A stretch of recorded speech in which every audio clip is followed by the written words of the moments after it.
Please welcome the first man to desert from NATO forces, Mr. Ian Lee.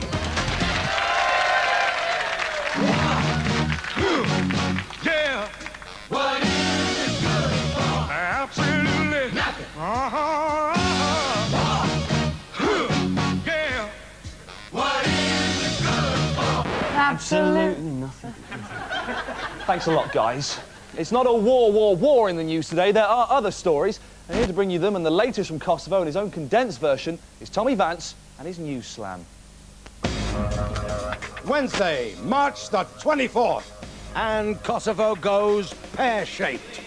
After months of intricate planning, Tommy Blair announces that NATO has a single, clear and attainable objective: drop some bombs on some people, somewhere.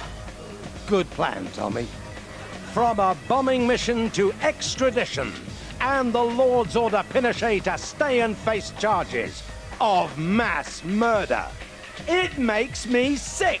Picking on an old man, somebody's granddad. We all love our granddads. Granddad, we love you. You murdering bastard. From a high man broken to a broken hymen. And underage pregnancies are on the up. It's official. Young British girls are the loosest in Europe. It's absolutely shocking. Just imagine young girls engaging in sexual intercourse. I'm sorry. I seem to have lost my train of thought. God, I love this job.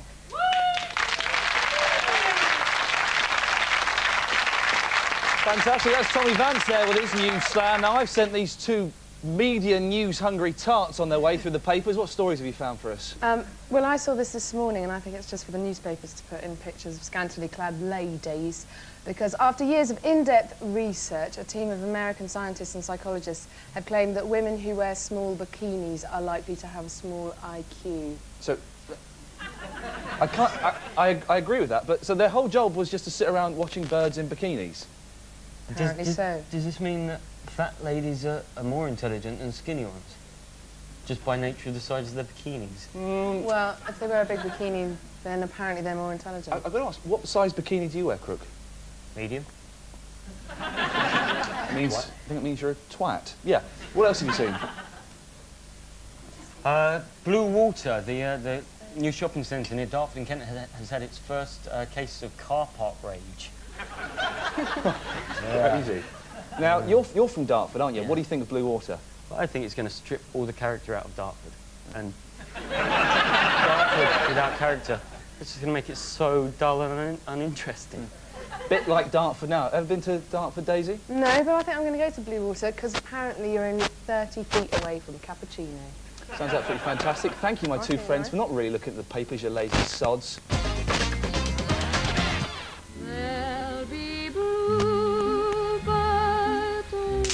Hey! Stop! Just what do you two think you're doing? Don't you know we're at war with Kosovo? This is not a joke. Listen, what you both don't seem to realise is that our enemy in this real war is a real threat. He is evil. He is genocidal junkie Slobodan Milosevic. And he's a clever man. He's deviously disguised himself to not look like a dictator. Watch this. Are we getting a clue? He resembles the famous dictator with half a moustache. Are you scared? I am. This man needs a kicking. But who's going to give it to him? Daisy? There's only one man for the job. Grant Mitchell. He quit EastEnders to join up just this morning as soon as he heard that there was a Rambo. An inspiration to us all. Grant Mitchell is the perfect fighting force. A, he's not afraid to stick one on his brother. B, he's not afraid to stick one on his two wives. And C, he runs a pub. He's brilliant. Let's just hope that his time in Kosovo will help cure the inner demons he still has from the Falklands. Good luck, bruv. Grant Mitchell needs your support in his one-man battle in the fight against evil. And we really can't stress enough how evil this shit is. But if you still have any difficulties visualising this seemingly normal man as a real threat, try thinking of him like this. Come on, somebody else's country needs you. Later in the show, hiya Daisy, see how Ali G gets on when he discovers the joys of opera. Hear me now, ride the punani, ride the punani. But before that, our survey said... That's from the popular game show Family Fortunes. But who does those surveys that provide the answers for funny man Les Dennis? Well, I don't really know. He's a great impressionist. Not many people know that. Actually, I do know the answer to that question. It's a man called Ricky Gervais. And we sent him out today to get some more answers based on today's news stories. A Royal Navy warrant officer has been in court this week defending allegations that he sexually harassed the Navy's first woman helicopter crew member. What kind of sexual banter is acceptable in the workplace? Would you call a woman darling? Yeah. Yeah? Sweetie chunks? Yeah. Gobbler? Goblet. Gobbler? A gobbler. Or the gobbler? I've never heard of that. Leaving round Polaroids of yourself? Depends on what the content of each picture is. Oh, just you wanking. He denied allegations that he used explicit sexual terminology to her. Can you give me a nickname for the female genitalia? Funny. That's the top answer. Yeah. Pussy, yeah, one of the top answers. Fanny was top. Well, shall I go through a few and you tell me if you've heard of them? Yeah. Well, top answer's Fanny, obviously. Yeah. Yeah. Minge. No. Okay. What about Nana's special pocket? No, not at all. It's been a terrible week for British comedy. First Rod Hull, Ernie Wise, and Brian Connolly. No, he sang Wonderwall on the National Lottery. Who would you like to see die next? A comedian. Yeah. Or Bernard Manning. It's probably a good bet, isn't he? Davidson. What's his name? Jim Davidson. Yeah. Jim Davidson.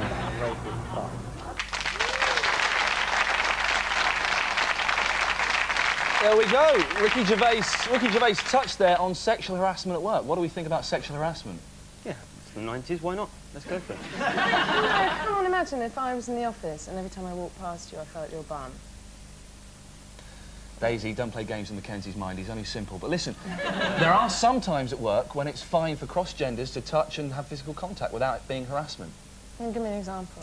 OK, you've had some good news at work, so I'm going to gently pat you on the shoulder and say, well done, Daisy, you've done well. No, that's fine. OK, you've had some bad news at work. Come here, give you a nice hug, and I comfort you like that. That's fine, isn't it? Yeah, that's all right. You're feeling horny, so I finger That's you. wholly inappropriate. Anyway, thank you both very much. Ooh la la!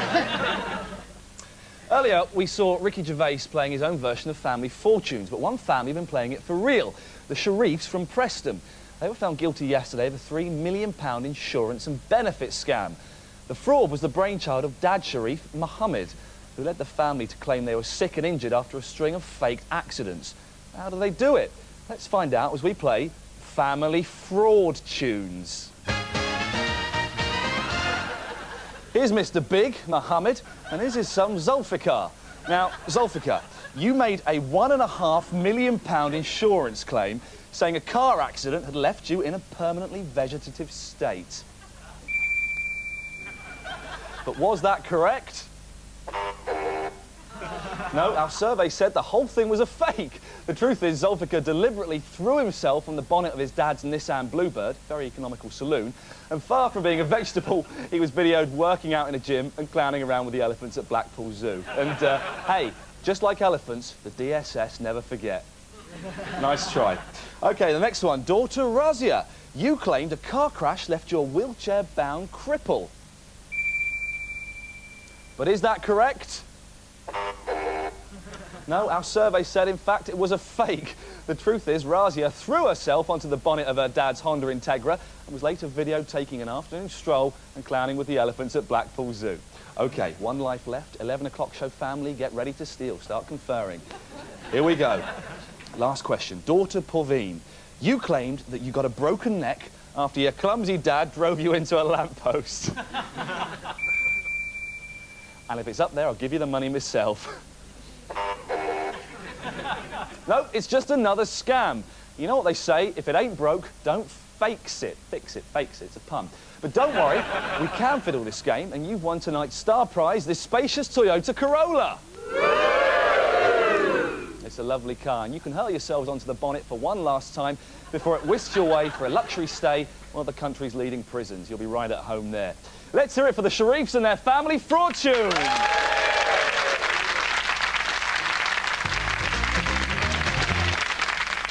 After the break, American bloke Rich Hall comes to us live from New York and find out how Ali G gets along at the Royal Opera House.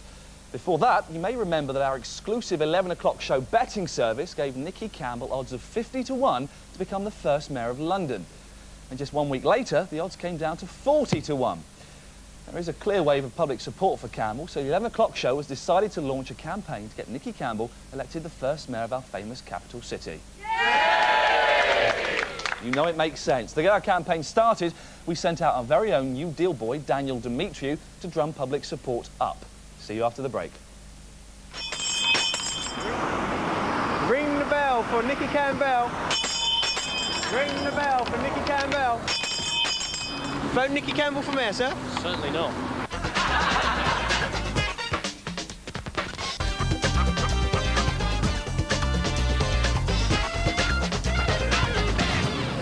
Nicky Campbell for mayor. Nicky Campbell for mayor, sir. Come on, animal anyway, that bloke. Is what, sir? An animal. Go, Nicky, go, Nicky, go! Nicky Campbell, my choice, London's choice. I think so. Welcome back to the 11 o'clock show. And if you want to get behind our Ring the Bell for Nicky Campbell campaign for mayor, then buy a bell and ring it outside your house every night at 11. Hopefully by the end of the series, the nation will be ringing with the sound of ringing bells. And I'll be ringing my bell too, Ian.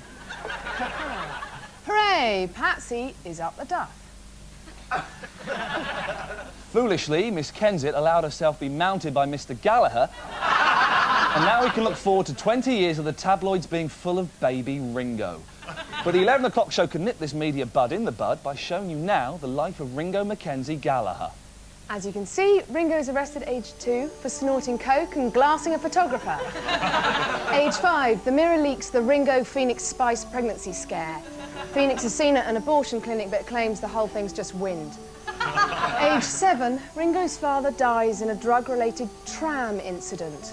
The subsequent Liam Gallagher report brings about radical reforms of tram policy.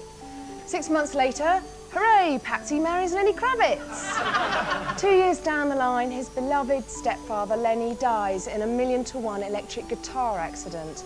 Ringo's in and out of rehab throughout puberty, then marries Paula Yates. They have a lovely daughter, Chickpea. Then, aged 14, Ringo dies, a nation mourns. But what would the unfortunate spawn of a simple-minded Pop-Tart and a spade-faced, swaggering, coke-convicted chimp look like? Well, you don't have to wait for the baby photos because I've been busy with my crayons creating this. Our first glimpse of the baby Ringo. Oh, what a monster. Now it's time to join Oscar winner, former matinee idol, ex-husband of Elizabeth Taylor and personal trainer to Gwyneth Paltrow, Rich Hall. How are you, Rich? I'm fine, Ian. How are you, you big stack of butter beans? You couldn't care less about me. Now, what have you been up to since the last time we talked? No, I do.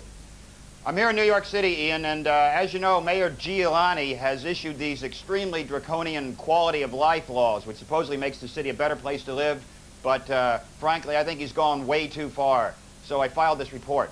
There's 9 million people in New York City. You know what that means? Even if you're 1 in a million, there's 8 more of you walking around. That's what used to make it special. You know what it is now? It's Disneyland. All because of Mayor Giuliani's quality of life campaign. One of the most bizarre new laws says that porn shops have to have 60% family-oriented material. Hi, how are you? You sell family-oriented porn, right? Family-oriented porn? Yeah, do you have any, like, Dan Quayle videos? Or George Bush sex toys?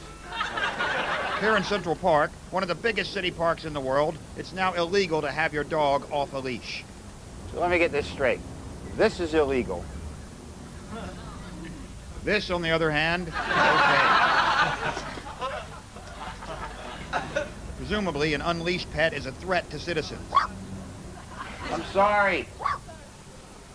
On the other hand, it's perfectly legal for a Chihuahua to view porn tapes. Another new law makes it a misdemeanor to drink coffee on the subway. On the other hand, this doesn't even raise an eyebrow. Suddenly, consumed with remorse, I decide to give myself up at a local police station. Sir, I'd like to turn myself in. I was letting my dog off the leash in the park, and I was feeding pigeons. Out. Out. Sir, out. Thank you. Yeah, well, thank you. Out. Out. Woo! Well, that was refreshing. It's good to see at least there's a couple of pricks left in New York City. From the quality of life capital of the world, I'm Rich Hall. What's that, Rich? So what's been the American reaction to the Kosovo crisis over there? Tell me. Where the hell is it? That's basically the reaction. I think it's important before you attack a country that you actually be able to find it on the map. I reckon it's going to be 9 days to find it, 1 day to bomb it. But the important thing is that this is another big victory for America and its allies. You know, we got Iraq, Somalia, Grenada, and we're going to win in Kosovo. You know, Arsenal has a tougher schedule than that, but we're going to win. Rich, I'm going to ask you, we're running out of time quickly. What are your thoughts on the Oscars this week? Well, I was really surprised to see that Saving Private Ryan didn't win Best Picture because traditionally the Best Picture is the one where the most people in the movie suffer and die. You know what I'm saying? Schindler's List, lots of people suffer and die. Titanic, lots of people suffer and die. The English Patient, the audience suffers and dies from boredom. So I'm surprised that Private Ryan didn't win. I would like to do my impression, however, of Nick Nolte at the Oscars. That was it. Rich Hall, thanks so much for your time. We'll speak to you next week when I'm sure you'll be very, very funny as usual. Rich Hall, ladies and gentlemen, thanks very much. You're welcome.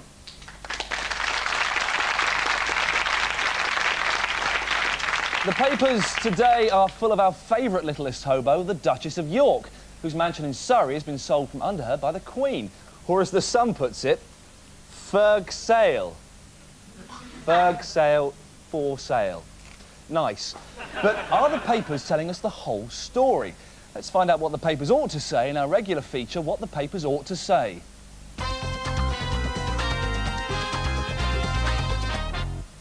The Mirror reports, The Queen yesterday expressed her deep regret to the Duchess of York after her new home was put up for sale. what they meant to say was, The Queen cracked open the bolly, threw a corgi out the window, and rode the Duke of Edinburgh around the room, whooping, "Ding dong, the witch is gone."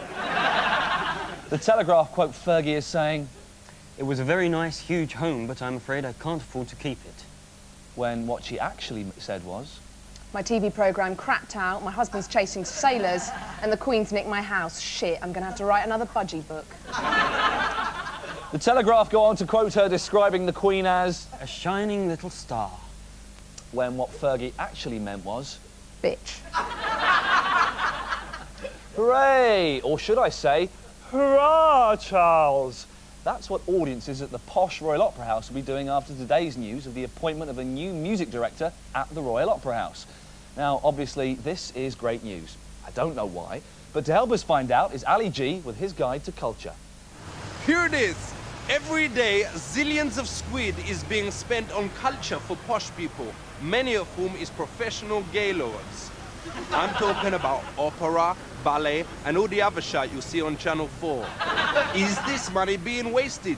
Should it be spent on the hospitals or making sure that there is good quality crack on the streets? I've come to find out. Rock it! Ali in the culture, put a vine out. Ali in the art gallery, Ali in the art gallery. Big up yourself, Ali. Ernst Eglin. Good to meet you. Respect. Okay. All right. Well, let's get them out of the way. Sorry, can you get out of the way? Sorry, can you get out of the way? All right, we'll just be with the telly. Yeah, but... sorry, we didn't... Sorry. Yes, can you get out of the way? Sorry, sorry. Who be this cheeky little lady? So this is by Paul Gauguin, so the friend of Van Gogh. He was good. That's isn't it? nice. It's good. She look as if she has just been... I'm not sure. She doesn't look that happy, I don't think. Maybe she's You been think? taken up the wrong end or something. What is that? That's part of the door and Oh, come off it. That's going to be a door. It's meant to be flat, you see. That's why it's so new, because it isn't That's meant rubbish. to have 3 dimensions. The door is rubbish. I mean, the face is quite good, but that is... It's just a suggestion of a Right. door. Yeah. But why couldn't he be asked to do the whole door? Wicked, we're now going to meet Jerry Robinson. He'd be the head of Granada and also the head of the Arts Council. Why is the art so, excuse me, French, but crap? I think art is there's a huge variety of excellent art in England. Do you just give money to things that punters go and see? No, I think we spread the money pretty evenly across the whole piece. Do you give money to lessers to teach kids how to do it? To teach kids how to... To lesbians? Aye. Well, not that I'm aware of. Because we saw this thing on Channel 4, this guy drink like a pint of paint or whatever, and then, excuse me French, he shit it out his exit. That can't cost that much. Was that the Arts Council that did that? I think I lean your brows, what do I know? Me meet some pawns. Look at this. This is the Royal Opera House. It looked rubbish, don't it? That's why they're spending over 25 billion squid to make it look more like the John Nike Leisure Centre in Bracknell. So what kind of skill do you need to be an opera singer? Do you have to be able to sing? Yes, that's the primary requirement. Is that not racialist? Because it's unfair on people who can't sing. So how many singers do you get up there? It depends on the individual production. With all respect, why is so many of them so terribly fat?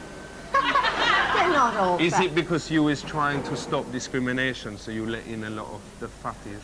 So what is the acoustic like? It's brilliant. Wicked. If you're sitting up there, you can hear as well as if you're sitting down there. Try it. Hear me now, ride the punani, ride the punani. Nice, good acoustic. So, if you want to check out some culture, you can either spend 50 squid on a ticket for a night at the opera, or we can get you a bag of skunk this big. The choice is yours. You got my mobile number, aye? Yes, sir.